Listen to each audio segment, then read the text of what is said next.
Yeah, apart from it's on me. Oh, this is technical difficulties. Yeah. So here we are. I think what day is the day of isolation today? Oh, I don't even know. Can't even count. Day 6 or 7 of isolation. We're on a Monday today. But it's Monday, which means it's chest day. So we're going to run through 9 different exercises to train the chest, and to be with either bands, 3 for bands, 3 with dumbbells, and 3 with just body weight only. So firstly, we're going to start off. We're going to go through some banded exercises, and the first one we're going to do is we're going to go through a banded press up. So what you want ideally is exhibit A, band like that. Take it through your hands, around the back, and this will add extra resistance.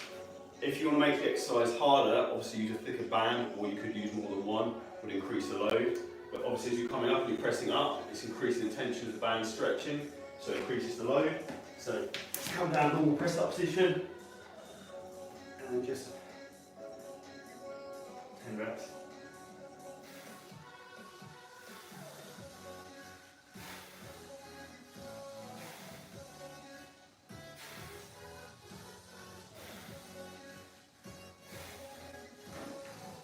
So that will really overload the top end is coming up, as you see there. You can always do that as an exercise.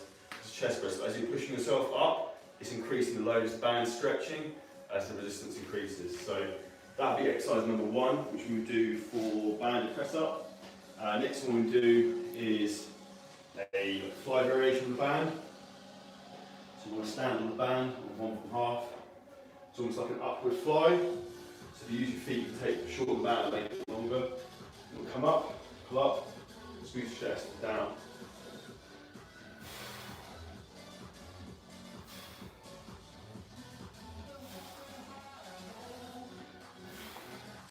What you're going to try and do here is bring your hands together and you come forward, and that will shorten your pec.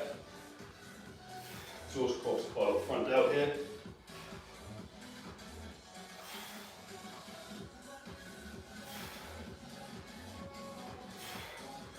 Start kicking. Again, to make the exercise harder, you can either take the reps slower or use a thicker band.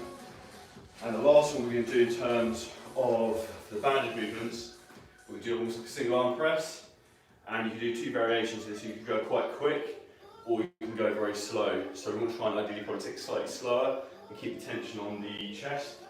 So you want to tie the band onto something like a stable object. So here we have. Again, hand straight through.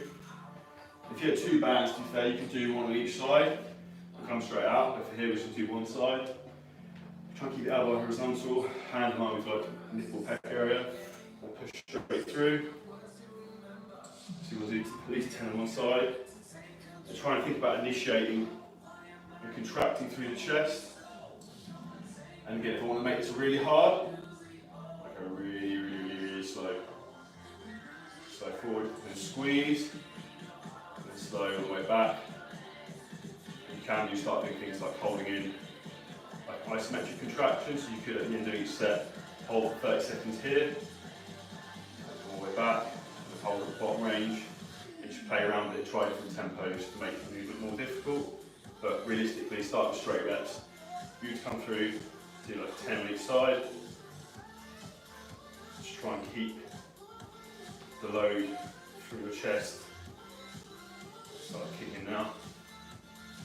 As you come through. It's almost like a punching motion. Again, you do the same thing on the other side. If you wanted to, again, instead of doing a press, you could take something like a fly variation. You could come across. And another easy way to increase the exercise load if you've only got 1 band is if you come further away, you increase the tension on the band. Increase the resistance as the band stretches more. So if you're finding it too easy, you step out a bit more. It's an easy way to increase the load through the band. But again, just try and keep nice and controlled the tension where you want it on your chest. And again, if it's too easy, try and slow it down. You find there's quite a lot of instability with this, which works quite well. So that's 3 exercises in terms of band work for your chest. We're now going to go into some double exercises. Some of you guys have done these before in the gym anyway. So first one we go through is a Dumbell Floor Fly. So depending on weight you have, also depending on reps. Again, if the dumbbells you have are quite light, you want to go slower so you can try and go to failure. So with all this stuff, you want, because the loads aren't going to be huge, what you're going to be doing is trying to go as close to failure as you can, or going to absolute failure. So again, to make it more intense, slow reps down if needed. With the floor fly, something that you will need to do is keep your knees up to keep your hips down, because if you go with your legs straight, you'll start to want to lift your bum up. And the advantage here is just around to keep yourself nice and stable. So literally sit on the floor, dumbbells, knee back. Let your arms touch the floor for a second. And up. Try and initiate the movement from your chest. You don't need to bring the dumbbells too far in front of you, just over your shoulders. As soon as you come, if I come to here, the load completely drops off, whereas I keep to there, it keeps tension on my chest. So again, we'll do 10 reps like that. Again, brief pause at the bottom. Keep the dumbbell over your shoulders. Make sure you're initiating the movement through your chest and not just throwing it or doing like bicep curling. You want to try and keep your biceps out of the movement and keep everything nice and controlled. And pause the bottom, pause and squeeze the top.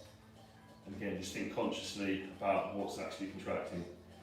So with body weight, it's a little bit limited in terms of fly variations you can do, but this is a killer one if you've got to set dumbbells. So that's first exercise for the dumbbells. Second we're going to go into is Dumbell Floor Press, so exactly the same as a fly. Obviously we're just going to do, again, keep knees up, keep hips down, press, so we're going to press straight up, and try and keep dumbbells wide, so you don't want to be coming in here, we're going to stay out, just to keep the load on your chest. So as you come in, again it will stack through your joints more, so keep dumbbells slightly further out, with your shoulders, touch upper arm down, and then drive up. And again, it's important to keep your sternum lifted, to keep your chest lifted, don't cave in like that. So you'll see a lot of people when they do pressing movements, they'll roll their shoulders forwards. So you want to try to keep your sternum lifted, keep your shoulder blades pinned in, and up. Again, if we do 10 reps like this, again, slight pause at the bottom as you touch the ground.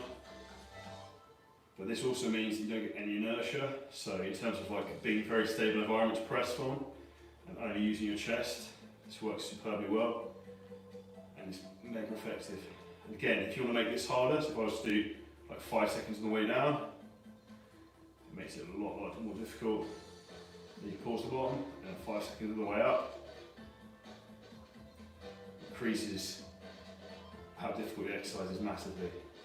So changing the rep tempo is a great way to try and really like vary the intensity of the exercise if you're limiting the weight.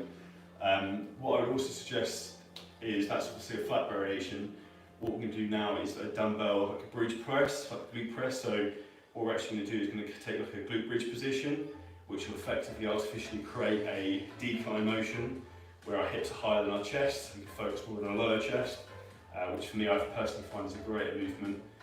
These are all bear in mind, obviously, if you don't have a bench. If you have a bench, you can just do that, and obviously all to the angle. This is a really good way to target more of your lower chest without a bench, and also we also do a lot more core stability. So same sort of principle. We just want to go into like a glute bridge, pick our hips up, try and keep glutes contracted. Again, exactly the same motion. Chest press. You probably feel your core is a lot more activated in this position because you've got obviously instability. But the range of motion is very different in terms of coming from a higher to lower angle in terms of pressing. So you'll feel a different part of your chest through that movement, and you should feel less shoulders than you would otherwise. Obviously, if you've got a bench you can put on the decline, that's another option, you can do that. Another way you can do this, obviously you could do single arm, you could do one arm at a time, which again is going to increase the core activation and make it a lot more difficult. And again, if the reps are too easy, again go slower and put little pauses. So that's 3 exercises in terms of dumbbells for chest. So we've done 3 with band, 3 with dumbbells, and now we're going for 3 with body weight. So these are going to be slightly different. So the first one, everyone's got a bag. So if you're a bit stronger than body weight, it's too easy. get a bag, exhibit A, stick that on your back, load it up with stuff. So in terms of stuff you can put in it, which would be heavy, bottles of water, bag of cement if you had one, or like bottles of anything, liquid is probably the heaviest thing you've ever put in there. So you literally just strap that on, again just do normal press ups.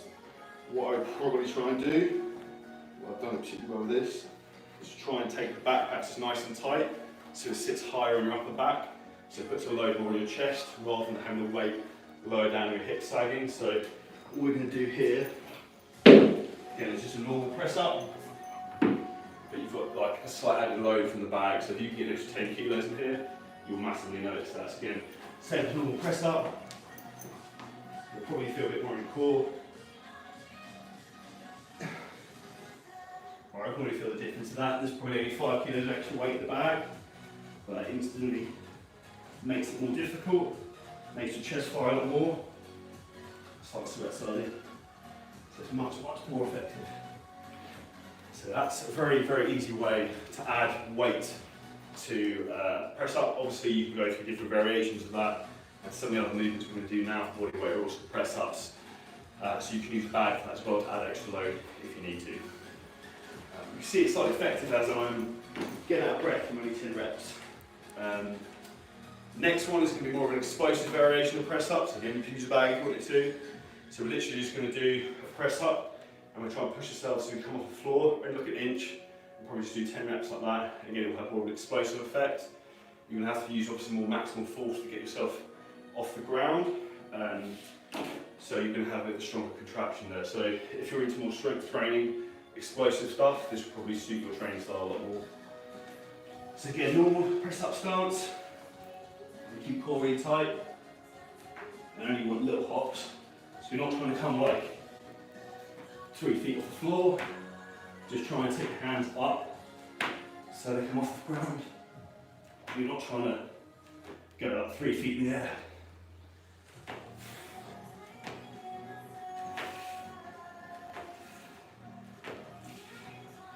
What you find really effective from like a plyo press up is the deceleration. So press yourself up hard, it's when you actually hit the ground again, and you've got to deaccelerate to bring yourself back down again, and control that will be the hardest part of the press up, where you get the most actual muscle damage, because the negative of every rep is where the muscle damage will happen, and it gives you the opportunity to try and grow muscle. So this will be very good in that situation. Only situation I wouldn't use something like a plyo press up is if you've got any joint issues. So if you have shoulder problems, wrist problems, elbow problems, probably not great because there's a bit of impact on the joints. So if you have any problems with that, I'd probably clear this one. Last but not least is lateral press ups. So we'll do full press up, come out to side, another press up, come out to side, another press up. So you're literally going back and forth, side to side, and again it's just changing the angle. So you can use a lot of core control, and again you can use your friendly trusty backpack for some more load and more weight if you want to, and it's a great way to try and work your chest.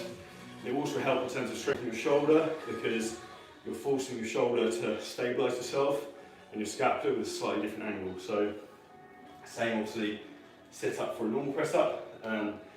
If you don't have the strength to do these, obviously you can do women's press ups with knees to make it slightly easier, and that's applicable to all the other press up variations.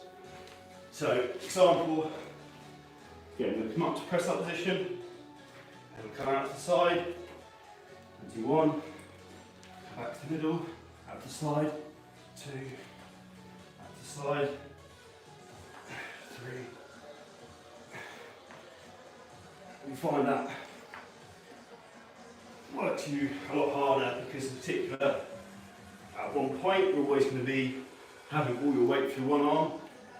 So you'll feel there's a lot more load through your tricep and your chest that's taking all the weight at that time. So that's also an incredibly functional chest movement. So that's pretty much wrapped up. 9 exercises for chest, 3 with the dumbbell, 3 with the band, and 3 with body weight using my friend the backpack. If you guys have any questions, drop us a comment below on the video. Hope you found this helpful, and there'll be more videos like this coming every day the rest of the week. So thank you. If you haven't already as well, hit the subscribe button, hit the like button, and let us know what else you want to see. Cheers. Thank you.